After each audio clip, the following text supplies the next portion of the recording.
मैं आपको RSI का एक ऐसी हिडन टेक्निक बताऊंगा जो आपके ट्रेड्स को 10 गुना बेहतर कर सकती है। RSI सिर्फ इंडिकेटर नहीं है, ये एक पावरफुल ट्रेडिंग वेपन है। आज हम दो हाईली एक्यूरेट RSI की स्ट्रैटेजी डिस्कस करेंगे, जिसमें दूसरी वाली ने मुझे काफी प्रॉफिट बनाकर दिया है। शुरुआत हम बेसिक से करेंगे और एडवांस लेवल तक RSI को एक्सप्लोर करेंगे। जैसे RSI क्या होता है, RSI में ट्रेड कैसे लें, RSI डाइवर्जेंस क्या होता है, और प्राइस एक्शन के साथ RSI को कंबाइन करके हम ज्यादा प्रॉफिट कैसे बना पाएं। सिंपली इसको यूज करने के लिए सर्च करें रिलेटिव स्ट्रेंथ इंडेक्स और इस पर क्लिक करें। फिर RSI आपके ग्राफ में प्लॉट हो जाएगा। इसमें मेन 3 इंपॉर्टेंट लेवल्स होते हैं, 30, 50 और 70। जब प्राइस 30 के नीचे होता है तो इसका मतलब है स्टॉक अभी सस्ता है या ओवरसोल्ड है, और जब प्राइस 70 के ऊपर होता है तो इसका मतलब है स्टॉक अभी महंगा है या ओवरबॉट है। आइए पहले स्टैंडर्ड स्ट्रैटेजी के बारे में डिस्कस करते हैं। इस स्ट्रैटेजी में लोग क्या करते हैं कि जब RSI 30 के नीचे होता है तब वे सस्ता स्टॉक समझ के खरीद लेते हैं, और जब प्राइस 70 के ऊपर हो तब स्टॉक महंगा समझ के बेच देते हैं। जैसे यहाँ RSI 30 के नीचे था तो ये एक बाय करने का सिग्नल हुआ और प्राइस ने ऊपर की तरफ मूवमेंट दिया भी, और यहाँ RSI 70 के ऊपर था तो ये सेल करने का सिग्नल हुआ और प्राइस ने नीचे की तरफ मूवमेंट दिया भी।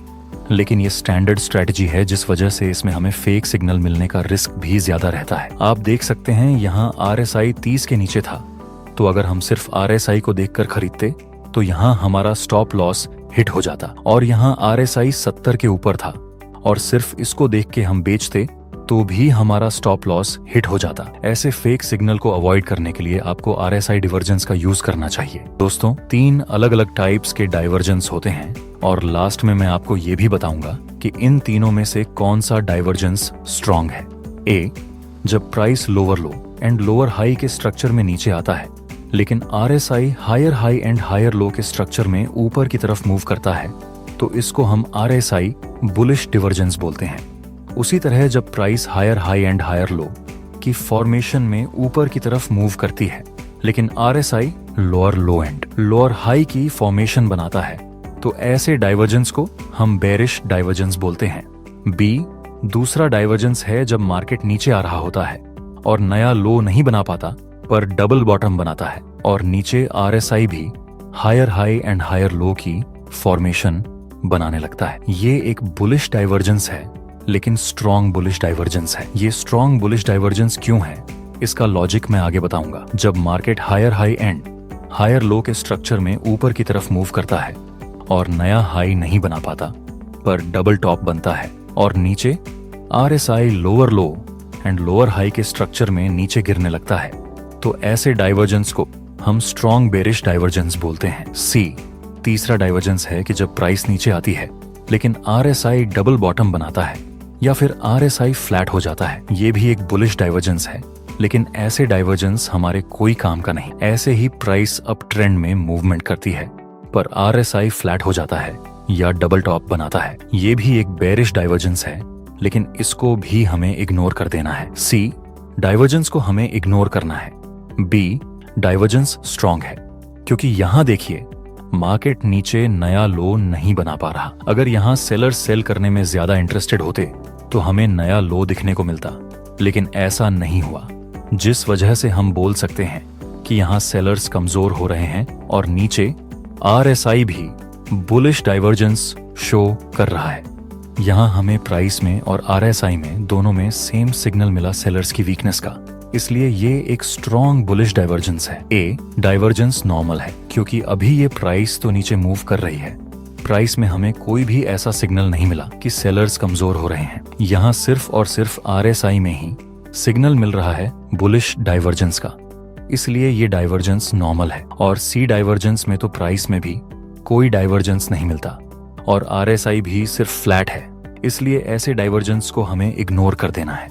अगर आप बिगिनर्स हैं तो शुरुआत में ये सब डाइवर्जेंस ड्रॉ करने में आपको बहुत ज्यादा तकलीफ आ सकती है, लेकिन इसका सोल्यूशन है मेरे पास। आप सिर्फ एक क्लिक करके सारे डाइवर्जेंस को ऑटोमेटिक प्लॉट कर सकते हैं, जिसके बारे में मैं आगे बताऊंगा। आइए अब समझते हैं इस डाइवर्जेंस स्ट्रेटजी का यूज करके हम ट्रेड कैसे करें और कैसे प्रॉफिट बना पाए। स्टॉक मार्केट में एक बहुत पुरानी कहावत है, कि भाव ही भगवान है। कोई भी इंडिकेटर हो, उसको हमें सिर्फ एक्स्ट्रा कॉन्फर्मेशन के लिए यूज करना है।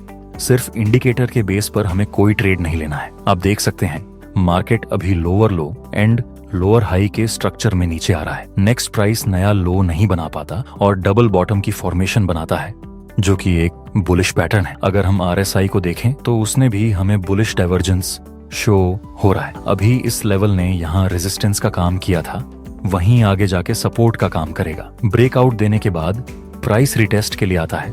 ऊपर से बुलिश और कॉन्फर्मेशन कैंडल की फॉर्मेशन मिली। प्राइस में हमें सेलर्स की कमजोरी दिखाई दे रही है और RSI में भी बुलिश डाइवर्जेंस मिला। इस वक्त प्राइस और RSI दोनों सेम सिग्नल दे रहे हैं। अब हम इसमें बाय में एंट्री कर सकते हैं। स्टॉप लॉस इस बुलिश कैंडल के लो से थोड़ा नीचे और प्रॉफिट टारगेट रखेंगे 1 से 2 या फिर नजदीकी रेजिस्टेंस के पास। आपको क्या लगता है हमारा प्रॉफिट टारगेट हिट हो जाएगा?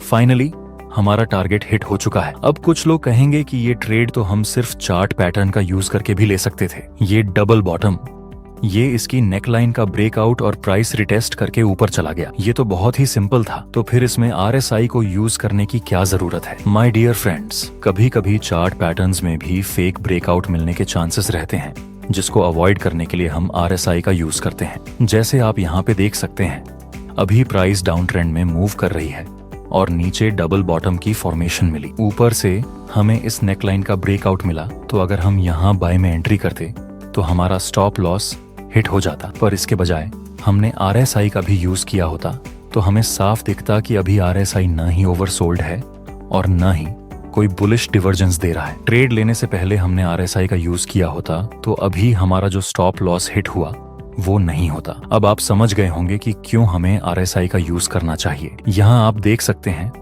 Market lower low and lower high के स्ट्रक्चर में नीचे आ रहा है, जिसमें पास ये एक इम्पॉर्टेंट रेजिस्टेंस लेवल है और ये लेवल भी हमारे काम का है, जो अभी अभी नीचे ब्रेक हो चुका है। आइए देखते हैं आगे क्या होता है। नेक्स्ट टाइम प्राइस ने इस मेन रेजिस्टेंस लेवल को अप्रोच किया और शूटिंग स्टार और कॉन्फर्मेशन कैंडल की फॉर्मेशन मिली, वो भी मेन रेजिस्टेंस लेवल के पास।